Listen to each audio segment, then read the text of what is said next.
Good day mga kangkol, pass review lang tayo ng ating Phoenix Tactical Hammer type na receiver. Yan, CNC made.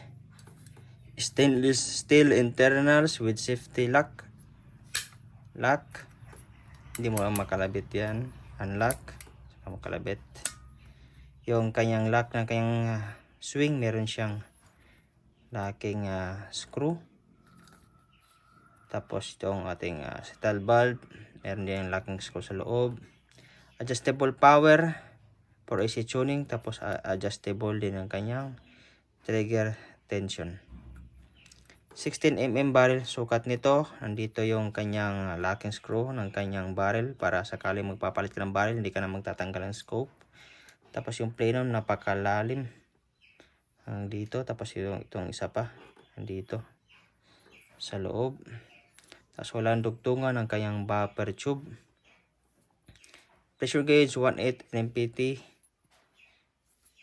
Ang swing naka O-ring type. Yan.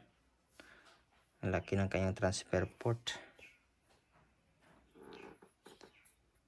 Kanyang hammer, ang pagaganda. Yan.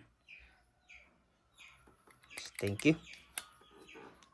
Sa mahabang yung video nito, yung binaklas natin, paki-click ng or paki-follow lang ating YouTube channel, Phoenix PCP Airgun Philippines.